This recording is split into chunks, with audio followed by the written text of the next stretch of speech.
Pada analisis data yang pertama, kita akan menguji validitas data sebuah data.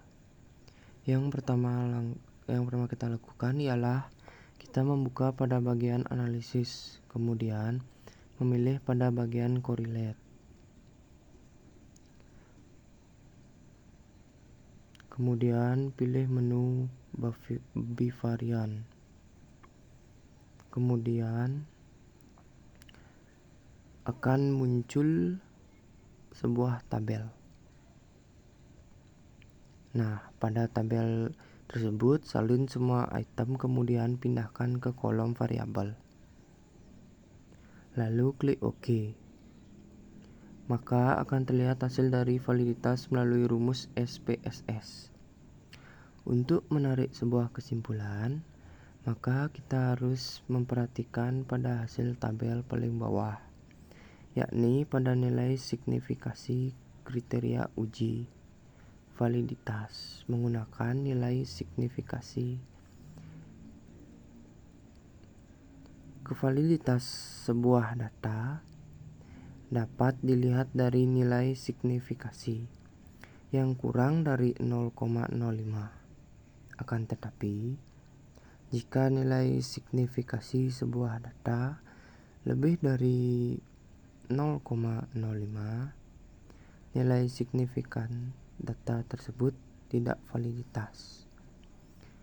Maka melihat data pada tabel di atas, butir-butir soal 1-15 yang valid adalah butir 3, 5, 10, 11, 13, 15. Karena nilai signifikasi dari butir tersebut memiliki nilai signifikan kurang dari 0,05. Sedangkan butir 1, 2, 3, 4, 6, 7, 8, 9, 12, 14 tidak validasi karena nilai dari butir tersebut memiliki nilai signifikasi lebih dari 0,05.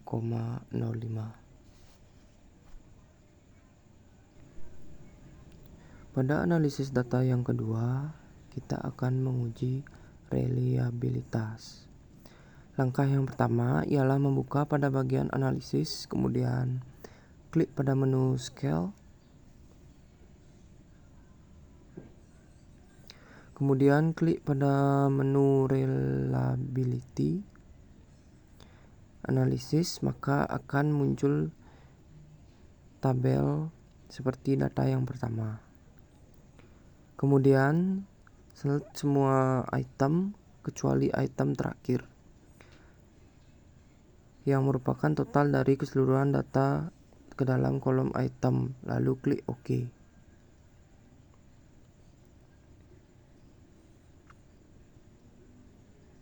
Klik OK, maka akan muncul hasil uji reliabilitas. Untuk menarik sebuah kesimpulan, maka kita harus berfokus pada data paling bawah. Pada bagian reliability statistik, kita harus melihat pada tabel converge alpha, yakni 0,588.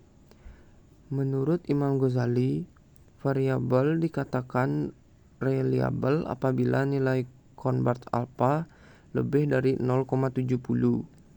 Berdasarkan data di atas, nilai converge alpha kurang dari 0,70, maka data di atas tidak reliable.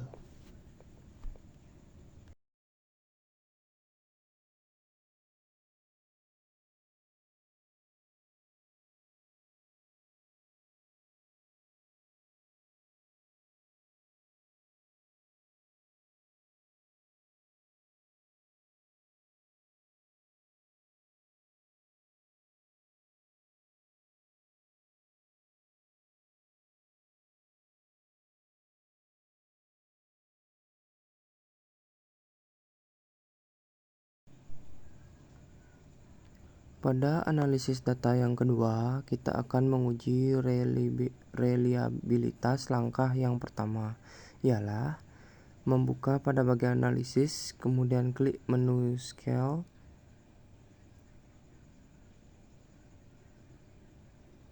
Kemudian klik pada menu Reliability Analysis.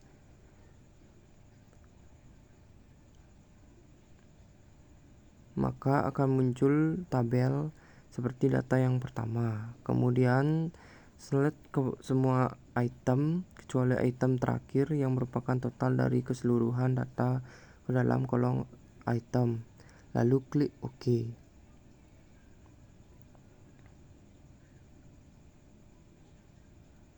Klik OK.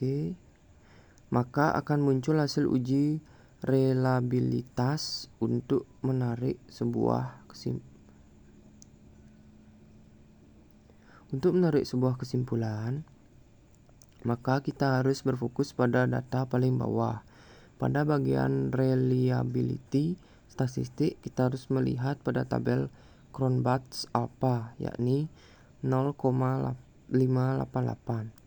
Menurut Iman Ghazali, variabel dikatakan reliable apabila nilai Cronbach alpha lebih dari 0,70 berdasarkan darah di atas. Nilai Cronbach alpha kurang dari 0,70, maka data di atas tidak reliable.